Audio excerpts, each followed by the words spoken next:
Kayfabe News with Coach Jake. Kayfabe, I like kayfabe. The big squeeze is on, the fix is in. Monopoly is the shoot, let's get the pin. Monopoly is the shoot, let's get the pin. Kayfabe News.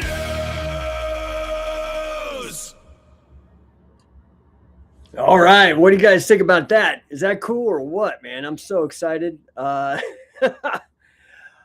right, team. It is February the 25th.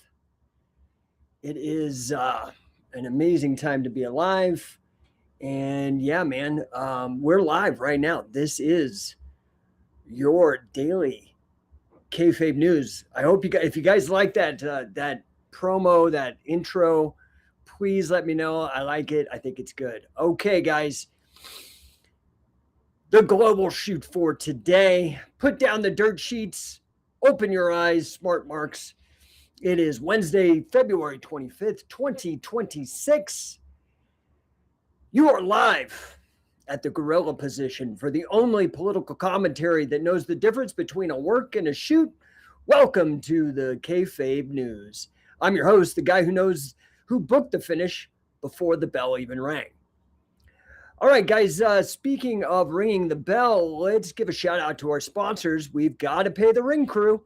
Today's episode is brought to you by scientificwrestling.com. Get over to scientificwrestling.com. Listen, brother, the world is full of fake high flyers doing choreographed dances. When you want the real thing, you go to the mat. Scientific Wrestling. No drama, no nonsense. Just pure leverage. Learn the holds that work when the referee isn't looking. Scientificwrestling.com. And also get over to Number One Coaching, numberonecoaching.com. Yeah, it's spelled like this, no1coaching.com, where we help you, your small business, put asses in seats. Head over to numberonecoaching.com, where we will install the Sportify operating system. numberonecoaching.com. All right, thank you for listening to the sponsors. Now let's get to the Combat Sports Minute. Let's kick things off with the real mat because it sets the table for everything else today. It's official. The ink is dry. TKO Group Holdings, the corporate monster that already merged the UFC and WWE, has officially acquired the Professional Fighters League. This following hot on the heels of the AAA Lucha Libre acquisition by WWE. For years, these guys cut promos acting like they were in war for the market share. PFL was the innovative babyface, offering a season format, and UFC, the dominant heel. Wake up, it was all work. Backstage, the promoters knew the end game. Consolidation. They squeezed out the indie territories, killed fighter leverage, and unified the belts under one corporate umbrella. Now, there's only one place to work. If you get fired by TKO, you're wrestling in high school gyms for hot dogs. Keep that mental image because that's exactly what the powers that be are doing in the global economy today. Here is today's Kayfabe Breakdown. Let's look at the political card for today, February 25th. The theme of the night is the big squeeze. Match one, the tag team champions, Big Tech and Big Government, the surveillance squad. The spot, following yesterday's massive central bank digital currency rollout announcement, the major tech conglomerate, Apex Google Soft, just announced a historic partnership with the U.S. Treasury. To access your new Freedom Coin digital wallet, you need a verified biometric digital ID managed by these tech giants. The work? They're selling this as the ultimate babyface team-up. Security, convenience, stopping the bad guys. They want a massive pop from the crowd for making things easier. What's the shoot? This is the most dangerous heel faction in all of history. The government didn't have the tech infrastructure to track every single transaction you make. So they tagged in big tech, who already has the data. It's a classic double team move. One holds you down with laws, the other one hits you with surveillance data. If you get cancel cultured by the tech companies, you now get debanked by the state. The finish? Privacy takes the pinfall. Total information awareness is the new champion. Match number 2 on the card. The steel cage match, the Global Tax Treaty. What's the spot? In Geneva today, the G20 finance ministers are signing the Global Capital Stability Pact. The work, the media referees are calling this a victory for fairness. They claim it's designed to stop billionaires from hiding assets offshore. But what's the shoot? Don't be a mark. Billionaires have lawyers who write these laws. They already have their escape trapdoors built into the cage floor. This is a steel cage match designed to keep the upper middle class, the mobile entrepreneur, and the small business owner locked in. They're terrified of capital flight. So they're raising the walls of the cage so they can tax you until you tap out. And you got nowhere else to run. Match number 3, the comedy squash match, the Senate scandal. The spot, if you turn on cable news right now, all they're talking about is the scandal involving Senator Jenkins and that AI-generated deep fake video.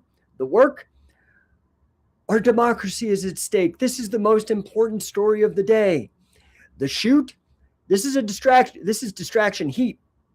It's a comedy match they put on in the mid-card to keep the crowd busy while they rigged the ring for the main event. It has zero impact on your wallet, your freedom, or your future. It's noise. Ignore it. Today's massive action. The booking committee is out of control, and they are booking you to lose. How do you kick out at 2.5? 1, you need to become ungovernable, digitally, that is. If they're demanding biometric ID to use their money, you need to double down on privacy tech. Look into, they've got these graphene operating system phones, learn about privacy coins, the real ones, not ones that are pump and dumps by venture capitalists. Start scrubbing your data footprint, make it harder for the tag team champions to target you. Number 2, find the loose bars in the cage. That new tax treaty is tight, but every cage has a weak spot. Consult with international tax strategists now before the treaty is fully ratified. Look for jurisdictions that aren't playing ball with the G20.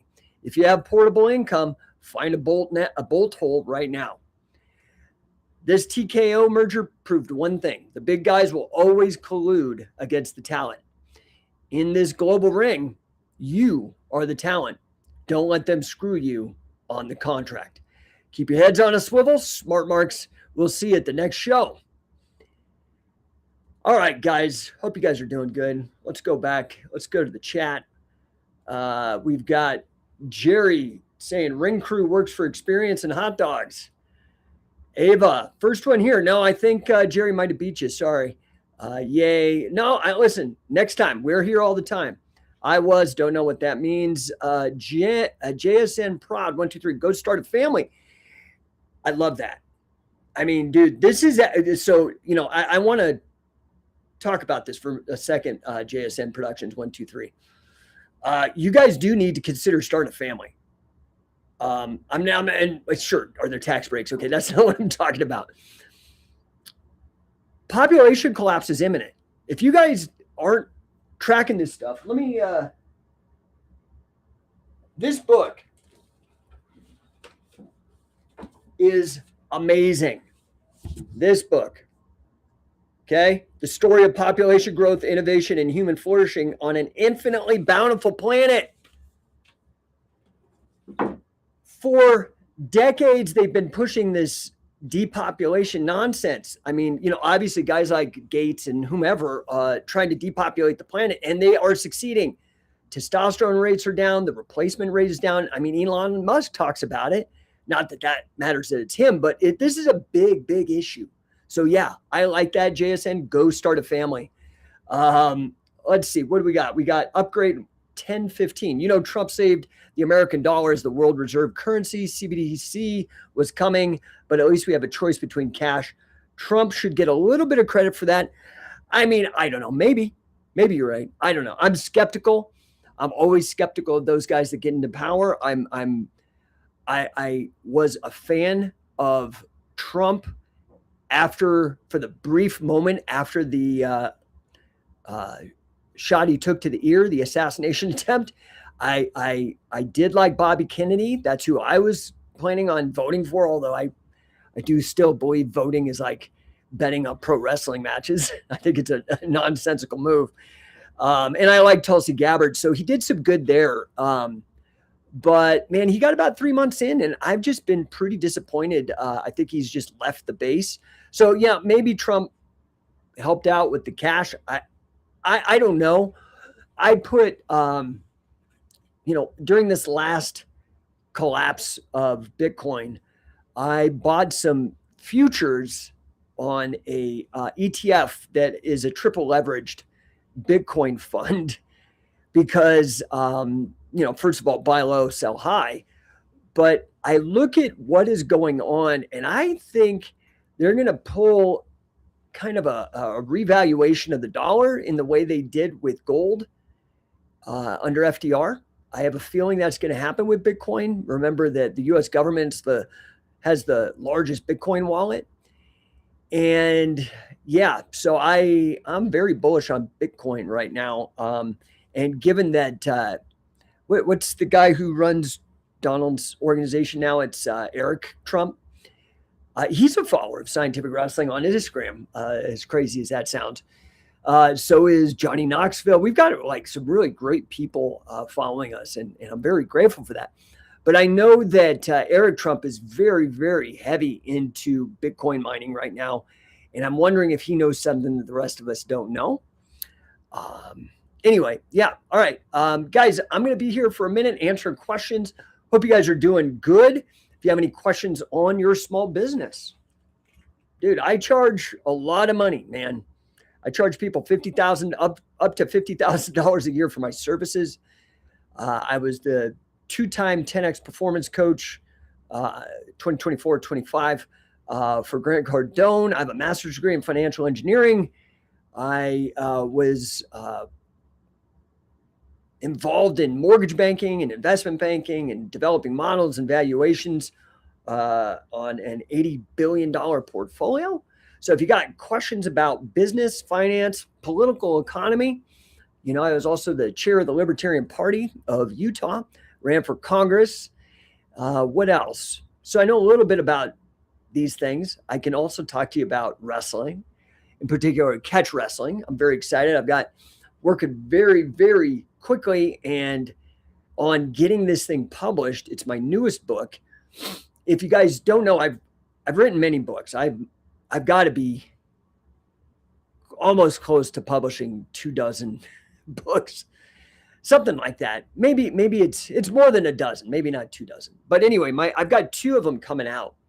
My next book is going to be I don't know what you call it. It's very similar to what I wrote with Billy Robinson. Has anybody here read the Physical Chess, the book I wrote with Billy Robinson? Yeah, no, crickets. That was a memoir. And what happened with that is that, I was Billy's right-hand man for 7 years, and he and I sat down and I just basically did a bunch of conversations. Now, I had already done this with Carl Gotch. For those of you that are interested, go to carlgotch.com, KARLGOTCH.com. You're going to have to join the freemium. It's free. You just join the website to get past the pay gate. But hours and hours of conversations. Well, I did that same thing with Billy Robinson. And then what I did is I got those conversations transcribed, and then I backed out me. So then it became just like a continuous thing of him talking, right? I don't even know if that makes sense.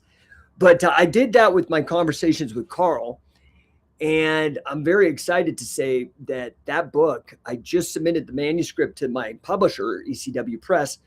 and let's see what they say. If they don't bite, I will just publish it myself. I'm happy to do that. It would be faster. I could get it out to you guys right away, but I submitted it today, and I'm pretty optimistic they're going to take it. Then this would be a trilogy. I'd have Say Uncle, I'd have Physical Chess, and then this new book. The running title right now, I don't know if I'm going to stick with it, but I do like it. It's No Gas, No Run. And it's basically going to be the god of wrestling, Karl Gotch, talking about his philosophy on wrestling and life. It's a posthumous memoir constructed from conversations, and you can go listen to the conversations. Tell me how good of a job I did. Did I do a good job representing? I think it sounds a lot like Karl. I was rereading it last night before submitting it, and I like it. I like it a lot. So I'm very excited for that book coming up. I also am excited for my other book coming up, which is really my own treatise on coaching. I've been very, very lucky to be trained by some of the greatest coaches in the world. Billy Robinson was my coach. Karl Gotch was my mentor. I was coached by Frank Shamrock, 4-time UFC champion, King of Pancrase. And Wade Chalice, distinguished member of the Hall of Fame, Wrestling Hall of Fame, National Wrestling Hall of Fame, and Guinness record holder for the most wins and pins in all of wrestling. And I was able to parlay that, integrate my understanding of coaching with my understanding of business and finance. And that's really where number one coaching comes from, is that integration. And it is business coaching. And it seems to be working. My philosophy seems to be working. Again, I'm the 10X Performance Coach of the Year for Grant Cardone, 2 years running. I'm also the Chief Data Officer for that program. And that book should be shortly coming out right after the book that I did on Karl Gotch. I want to say I did it with him. I've also got an agreement from Joe Malenko, who is a protege of Karl Gotch, to write the foreword on the book. So as soon as I get the go-ahead from the publisher, I will let you know what is next. But guys, you've got to really consider getting to CatchCon. CatchCon.us. CatchCon.us. Check it out. We did this last year. It was the first time I did it since 2003, we've been holding these events. Started out with my first coach, Dick Cardinal. We've had Billy Robinson, Mark Schultz, Wade Chalice, Josh Barnett, Frank Shamrock, Pat Miletich, Joe Malenko. Anyway, we've traveled the world. Marty Jones, Neil Melanson.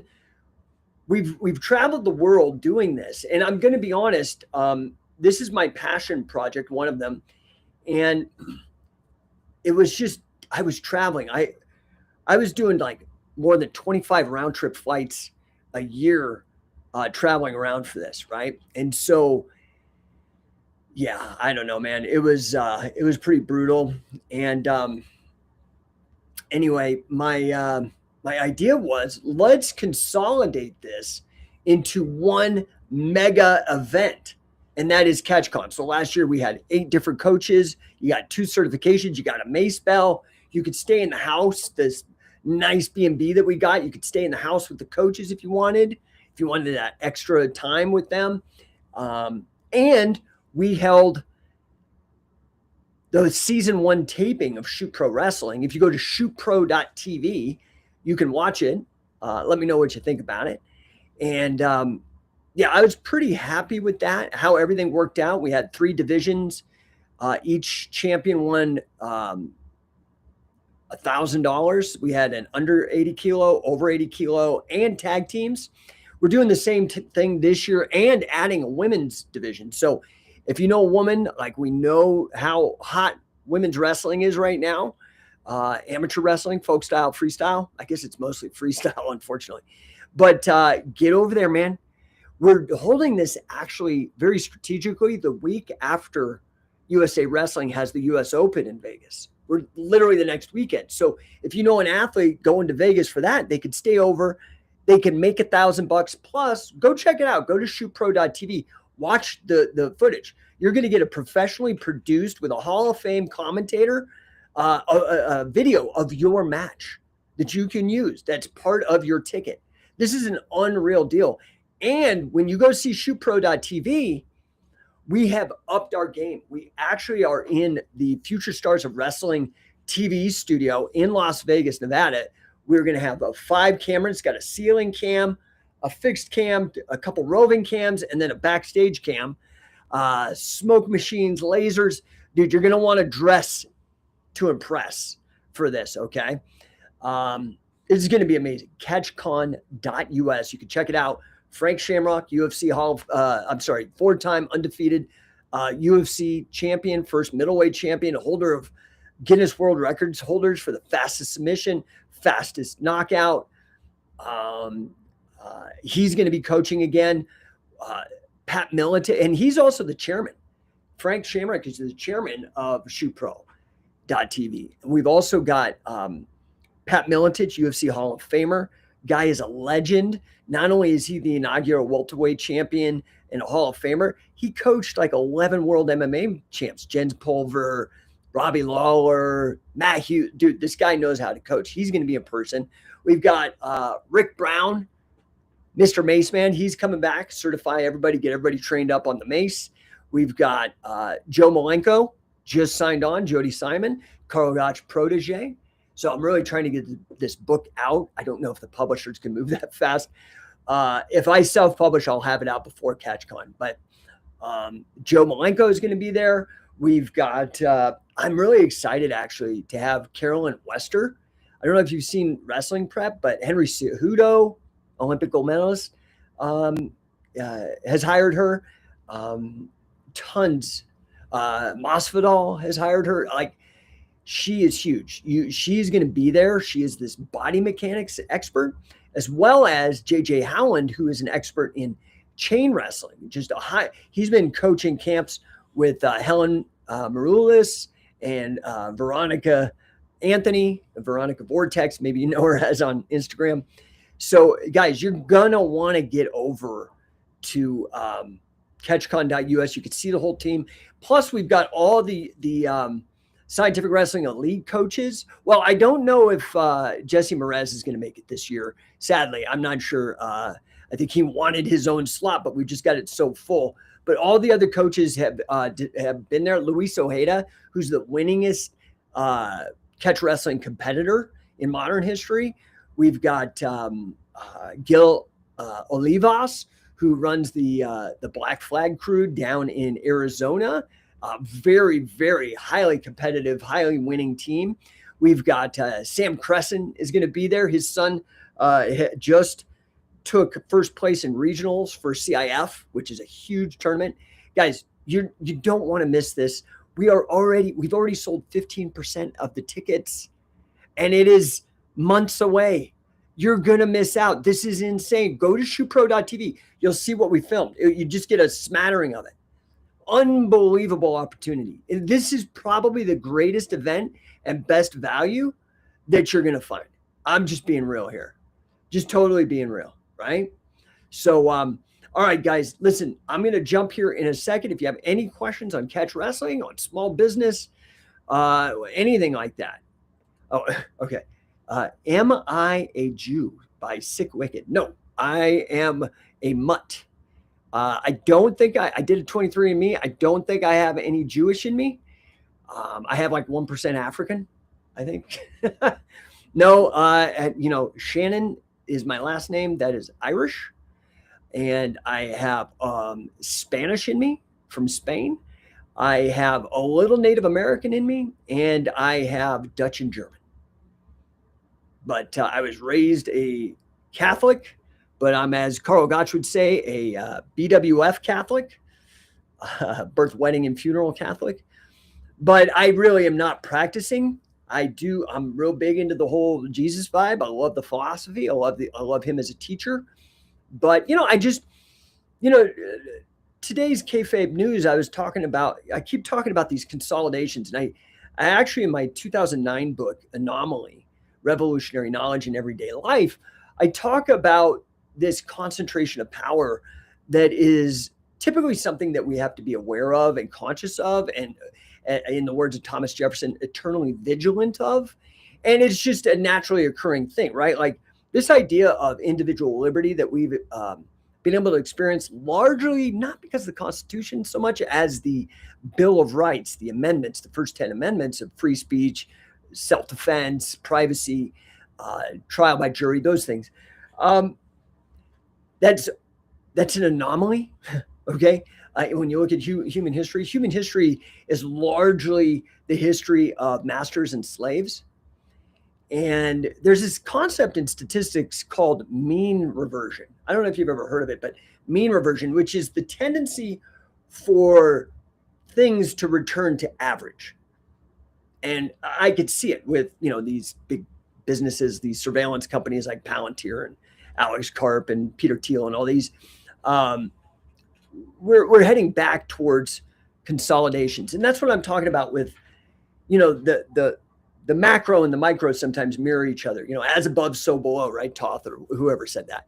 But, you can look at this and there's definitely a consolidation of power. And the problem is once you have that consolidation. So for example, when you buy into this dumb left, right nonsense, this tribalism, you're like, oh, yay, Trump or Obama or Biden or whoever did something and got more power. Well, then when they leave, the opposing team has that power now, right? Do you understand? So it's a problem. And we've got to constrain this power. We've got to keep power distributed. And man, it's not easy to do because everybody's distracted and whatnot. I see a lot of this like anti-Semitism or whatever that's going all around. I think I remember, and I said the word individual liberty. And I think it's important to remember this idea of an individualism as opposed to tribalism, left, right, gay, straight, black, white, all the nonsense. Look, so I look at somebody like, who's hot right now? Candace Owens or Nick Fuentes or somebody like that. And, in particular, maybe somebody like Nick Fuentes goes after Jewish people. And here's my problem. I'm not down with the racism because racism, like sexism, like classism, any of those things, those isms are collectivism, to use a term that I picked up from Ayn Rand. And, here's the problem. Another thing that we're mean reverting to is this idea of scapegoats. And one of the most important things that was enshrined in the Bill of Rights is this presumption of innocence for the individual. And I'm concerned that, look,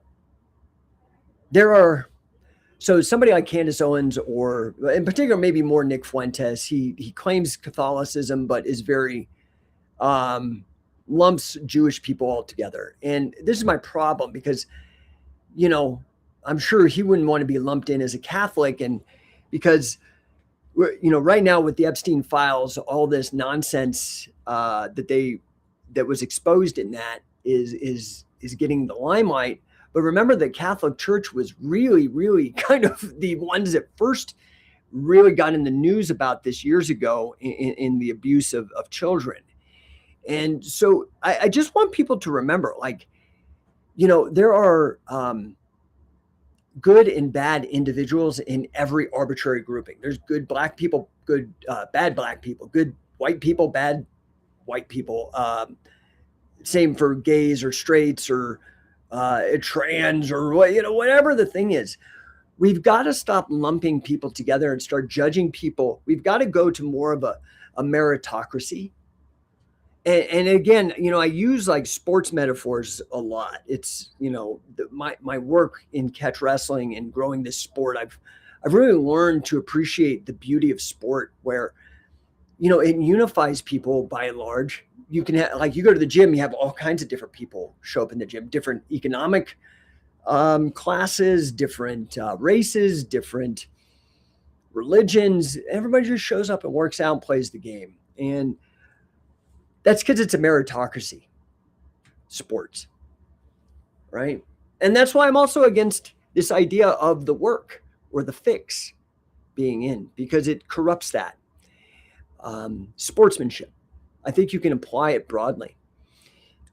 Anyway, I don't know if that makes any kind of sense. Oh, Jerry, I missed your thing about AI. Oh, I know it says I taught. I don't know that you meant AI. I taught someone how to do a double wrist lock yesterday. Good. Hope you did it right. Billy's looking at you from heaven, man. Making sure. All right, guys, look, we're bumping on time here. I'm going to jump. I appreciate the hell out of you guys. If you have any other questions, I am willing to stay on until 12:30. Remember, catchcon.us. Get over there. Pat Miletich, UFC Hall of Famer. I mean, literally, Pat Miletich, who's just a great human being, by the way, and doing really great work with his cell saviors and soil saviors work. Really amazing stuff. But Pat Miletich and Frank Shamrock are literally the architects of the modern MMA athlete. Literally, like you can watch MMA before them and MMA after them. It's everybody became like them. It's just amazing. This is just amazing. So I would really love for you guys to show up and get in the room. These guys don't have to do that. I'm making the opportunity. And yet, listen, I hear you. Okay. So give me all your objections. Go to catchcon.us and tell me, why are you not signed up yet? Why are you not part of the 15% that's already blowing up and buying all the tickets? It's crazy if you're not. Men, women, old, young, dude, you got to come. Did you see the pictures? How many people we had last year? It was like packed. It was amazing. Go to shootpro.tv. You can see the footage where we filmed season 1 of Shoot Pro Wrestling. And man, it's if you tell me this is too expensive, dude, I don't know what to tell you, dude. You're going to be in front of the greatest coaches, multiple of them, in two days, and then you have a third day you could compete, make $1,000. But here's the deal. I know how expensive it is. A tournament alone is like $200 anymore. Any tournament, like grappling tournament, wrestling tournament, plus you got to pay hotel, all that.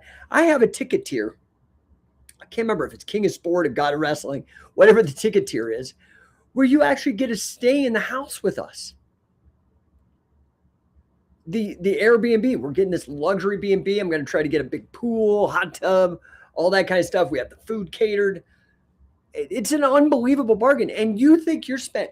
Okay, so the tickets, man, anywhere for 3 days. I don't know where you're going to find this crazy value. For 3 days, anywhere. I think the ticket goes from $650, the cheapest. Well, actually, you can just enter the tournament at $275. You get you get best of 3 falls, chance to win $1,000, and you get a professionally produced reel of your match. Like, dude, for $275 or whatever I'm charging, you could get in to the entire event for $650. You could stay in the house for like $1,000. You could. I'm just telling you guys, it's absolutely nuts if you don't show up. I promise you, dude. This is life-changing stuff. That's why I'm doing it. And if you think you're paying a lot of money, dude, I'm dropping over $50,000. That's how much I spent last year. I haven't done the tally yet on everything so far, but it's probably going to be close, or if not more. You got to see this venue that we're in. I put some, if you're able to go to the Scientific Wrestling Instagram, I put some photos of the venue. It's amazing. It's amazing. Dude, we're going to have like jumbotrons and lasers and smoke and 5 camera angles. You got to get in. I would suggest you go over to shootpro.tv. SHOOTPRO.tv. You can watch all the old matches we've done competitive professional wrestling. First time in like 100 years, and we've innovated. We took some of the tropes of pro wrestling, tag teams, cage matches. We've held the first professional wrestling cage matches that are competitive, the first competitive tag team tournament, and we crowned champions. Singles matches. Now we're doing women's matches. We've done an Ironman match. Guys, unbelievable. The energy, everything's amazing. I've got so many cool things up my sleeve that I can't talk about just because the ink isn't dry. I'd love to see you over there. And then the other thing that I'm really excited about, I told you about my work integrating business and sports. And it's this concept that I've been publishing about. It's called Sportify. And basically what it is, and I'm going to nerd out here for just a second. If you've ever looked at the concept, I'm a software guy. I've worked in software for years and years and years. My wife and I own a company in software, and I like that space. It's an interesting space, but they talk about this concept of gamification. Gamification, and if you don't know gamification, you're going to in a second because you've been party to it many, many, many, many times. Oh, you like my new mic? By the way, I got a whole new setup. I got a little studio here. I want to get that steam cleaned so you don't see the creases in the black. But yeah, anyway, gamification is this idea of like badges, leaderboards, awards, things like that. I've extended past that to include gamification plus coaching, and I call it sportification or Sportify. I've written a couple books. I got my new book coming out. We're developing actually a kind of a jumbotron. It's like a dashboard for CEOs, as well as an AI assistant coach to help you make decisions based on this Sportify philosophy. And again, my partners, Pat Miletich and Frank Shamrock, are involved with this through Number One Coaching and Sportify. So if you have a small business, and typically, I'm going to be real, you may not be able to afford us unless you're over, I'm going to say probably $2 million a year in revenue. I mean, I'll look at everybody case by case, but you're going to get Pat Miletich, Frank Shamrock, and myself coming to do a seminar with your staff on performance, on resilience, on grit, on grind, on winning. Plus, you'll get business coaching and access to the Sportify operating system. We will install that. I'm going to install that in your business. And plus also all our sales and marketing training that's powered by 10X, Cardone Training Technologies Incorporated. It's an insane value, guys. I'm just telling you, you're going to love it. All right, guys, I see you guys are kind of dead. I see a lot of people creeping, watching, but I don't see anybody commenting. I'm out of here. Appreciate you guys for tuning into the Kayfabe News. We will be back. Hopefully tomorrow. I'm trying to make this a regular thing. Let me know in the comments, likes, follow, all that kind of stuff. Share it if you enjoyed this show. Appreciate the hell out of you guys, and we'll talk very, very soon. Oh yeah, let me exit with the with my new. Tell me which one you like better. Okay, you like this one? Oh wait, let me put the music on too. Here's the music. Tell me if you like this one. This is the Kayfabe News with Coach Jake. Kayfabe, I like Kayfabe. The big squeeze is on, the fix is in. Monopoly is the shoot. Let's get the pin. Monopoly is the shoot. Let's get the pin. Kayfabe News. Okay, so there is that one. Or do you guys like this one?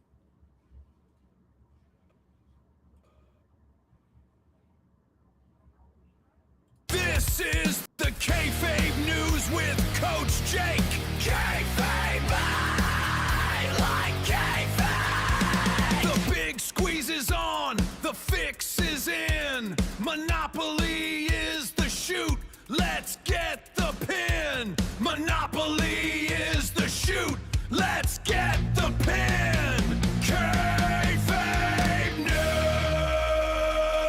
News. All right, I don't know if you guys like all that.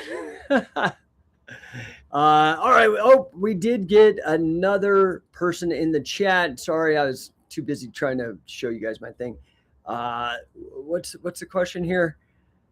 Trump didn't do shit except for spend more of our tax money. Yeah, I mean, Jimmy, this is my problem, dude. Like, and you know, I'm glad you brought up the tax thing. The income tax was, I one of the guys that got me into my grad program. I got a master's degree in financial engineering. I don't know if you ever heard that. I got that degree way back in 2002, bro. So we're clocking almost 25 years ago. Nuts. I got my graduate degree. So I don't know if you know what financial engineering is, but it is basically the idea of using mathematics, computer programming, and exotic financial instruments to create new financial instruments. Okay, this is like derivatives, options, swaps, forwards. And it's like a gun. You know, you can't blame financial engineering. It's how it's used. Like a gun can be used for good or it can be used for evil. And this is the same thing with financial engineering. Anyway, I'm a nerd for this stuff. And the income tax, I got into grad school for financial engineering, largely two people. One guy, his name is Jeffrey Rogers Hummel. And he's an author, and he was a member of the faculty. And at the school I went to, at the grad school I went to, and ended up graduating from. And he was one of them. Joe Feurig, rest in peace. He was the dean of the business school of the economics department, and he was the one who pushed me. And then Jeff kind of inspired me. The two of them tag teamed to get me moving. And Jeff Hummel wrote a great book called Emancipating Slaves, Enslaving Free Men. And it was a history of Abraham Lincoln and the Civil War. And, you know, Abraham Lincoln, when you don't look very deep at it, Abraham Lincoln was this big hero. And I like Abraham Lincoln. He's in the National Wrestling Hall of Fame. He was an incredible wrestler. He gets credit for freeing the slaves. But the argument the Hummel makes is that, yeah, okay, he freed the slaves, but at what cost? So the Civil War was when the first income tax was levied. And then very shortly thereafter, maybe 25, 30 years later, give or take, it was made permanent. And Hummel draws the responsibility for the income tax being ratified in 1913 originally back to Lincoln. And it was this idea, and this is not a crazy idea. This is an idea Robert Nozick, who wrote Anarchy, State, and Utopia, highly regarded. I met him one time in Berkeley. He, very, very sharp thinker, wrote this thing called The Tale of the Slave. And basically he said, you know, that the income tax is effectively slavery. And this is the idea that Hummel's extrapolated on about with enslaving or emancipating slaves, enslaving free men, that effectively, I think how much of our, let's say 40% of what you earn goes to tax. So that means you are effectively a slave, meaning if you don't pay it, you go to jail. And if you resist, you're killed for 4 months, or what is it, 5 months, however many months out of the year, 40% of the year, your labor goes to pay the state. And there's nothing you can do about it. And you have no control over the spending. We know there's massive fraud. Doge was actually great in that regard. Getting rid of US aid was great. Mike Benz does great work on that. But the challenge here is that the income tax is still there. There was some talk of him using these tariffs, which got struck down as unconstitutional. So who knows where that's going to go. It's just more tax, and you end up paying for it, by the way. All tax, right? You're the taxpayer. Remember that. So do you really want your money going to bombing innocent people in different countries that you never met? Do you want your money going to be defrauded by daycares in Minnesota? Do you want your money to be paying for this weird ring of wackos in the Epstein file? I mean, dude, I don't, but I have no control over that. And so it is taken from us forcibly. I would love to see the 16th Amendment repealed, replaced with nothing. Yeah. So that is a problem. The national debt is creeping up on $39 trillion. It's so hard to fathom how big of a number that is. Really, we have a nice word for it, but and look at inflation, which is a hidden tax. I will say this: I've been concerned with these issues since I was an undergraduate. I first this stuff first came on my radar when I went to undergrad, and I think I really flipped and became committed to these ideas in 1990, let's call it 92, 93. So for a long time, over 30 years. And man, out of undergraduate, I moved to San Francisco, which is where I got my master's degree. And you want to talk about a weird place to be a libertarian small government type in the Bay Area, especially in the 90s. Oh my gosh, it was difficult. But yeah, man, I don't know. If my problem with politicians is what I've said again, but going back to my 2009 Anomaly book, politics is pro wrestling. Voting is like betting on pro wrestling. It's nonsense. I mean, really, when it comes down to it, it's a charade. We've got oligarchs. You don't have control. I don't have control. Not at this level of the game. The rhetoric, the promos that they cut it's not a shoot. It's fake. Kayfabe, right? And Pig Latin. How do you say fake in Pig Latin? Kayfabe. Oh, are you clicking on what kayfabe actually is? Anyway, if the politicians really, really wanted to create an economic stimulus for us, not for them, for us, for all of the people maybe tuning into this, you would get rid of the Federal Reserve, 1913 Federal Reserve Act, and you would get rid of the 1913 16th Amendment. And you would probably that same year get rid of the 17th Amendment as well.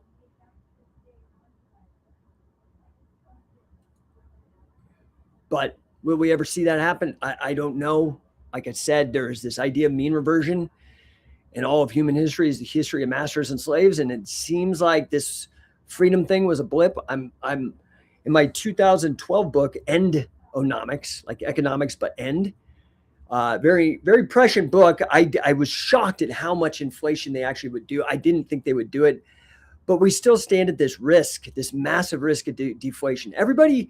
I think everybody now, I've never seen it more libertarian. This is kind of where I was going ultimately.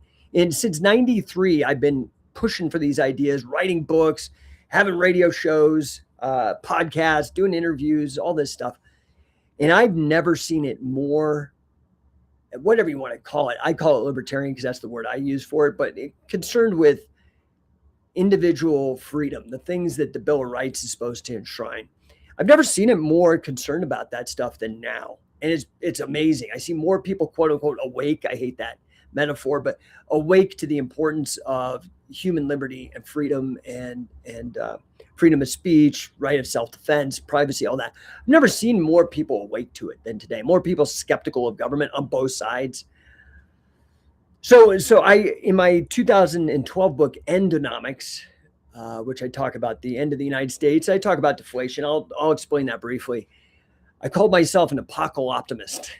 That I am concerned. I'm worried that we're maybe past the tipping point. 39 trillion is a lot.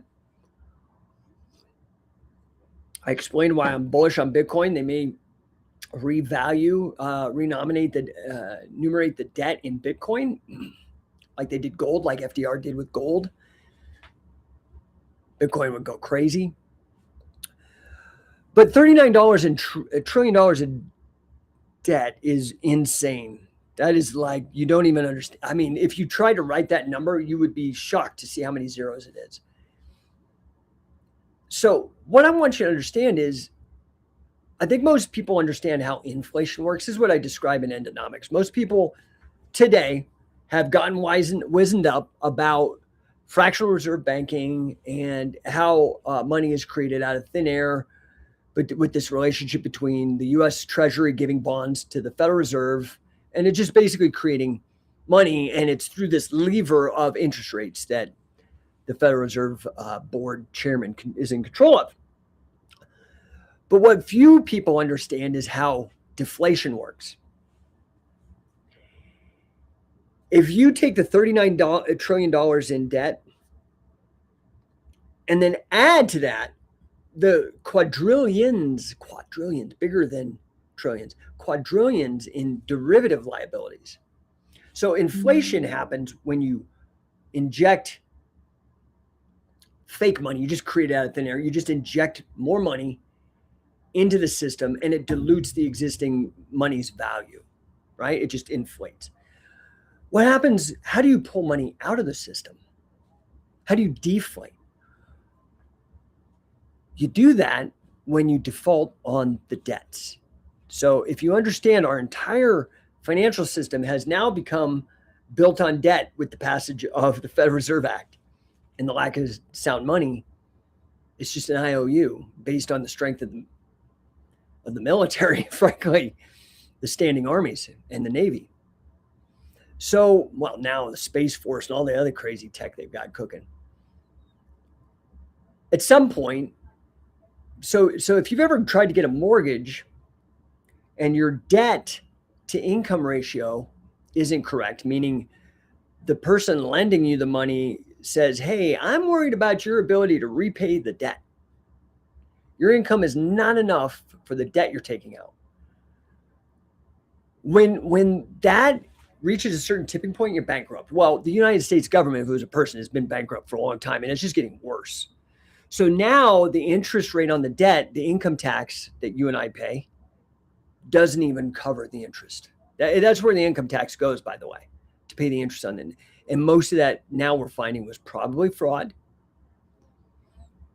or fought for wars for other countries, not for the United States interests. Okay. So what is it going to take for us as humans? You know, this is the thing. Like, I think the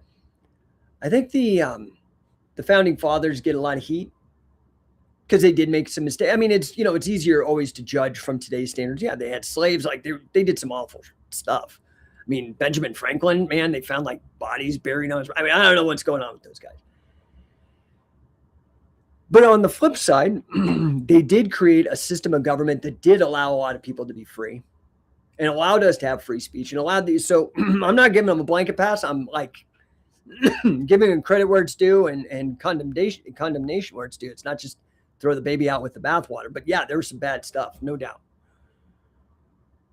But the thing I will say about them is that somebody like, say, Washington or any of these guys, they were wealthy. And they put it all at risk. They couldn't. Had Washington not crossed the Delaware that night, freezing, this whole situation could be different. We could be a British colony. I mean, look at England right now. You go to jail for posting a meme. Like, there are literal problems with immigrants raping people because of, I mean, there's problems, right? And anyway, I just don't know if we have the guts and the grit to fight. And I'm not saying anything violent. Of course, I'm a fan of Gene Sharp. I had him on my old radio show. You need to look up Gene Sharp. That guy was sick. Awesome dude. Rest in peace. About nonviolent noncompliance. You know, the Henry David Thoreau style. You know, Thoreau, who inspired MLK, Gandhi, all those guys. Henry David Thoreau, white dude. What did they call the movement he was part of? I can't remember the name of it. I should remember this from my undergraduate days in the English guy. But Henry David Thoreau came up. You know, that was a tax protest. He didn't want to pay a tax for a war, or was it? Maybe it was an election tax or something. I can't remember off the top of my head. But that's what started the whole nonviolent resistance ideas. We need to really start banding together. The problem is this thing, dopamine, and we all like look down our nose at our kids playing video game, addicted to it, but all of us are. And look, even here, I'm relying on this to get this message to you. But you got to make. I wrote this little phrase: trying to be clever. Don't let your cell phone replace the idea of self-own. You tracking? You tracking? So I would love it, guys. I mean, imagine, Thomas Massey was able to get the Epstein files released. That wasn't Trump, dude. He was saying it was a hoax. His staff was lying about it, and they campaigned on it. So that rhetoric, that pro wrestling thing, it's a work. You can't affect change, but you got to be persistent. You got to be loud. All right, guys, you guys are quiet, man. I see a bunch of you watching. So I'm going to jump unless there's any questions. Appreciate the heck out of you guys. I'm going to get back to helping some people turn their businesses around, 10x their income. If I can help you guys, hit me up on the chat or in the DMs. Again, like, subscribe, share, all that kind of stuff. And we'll hit you next time.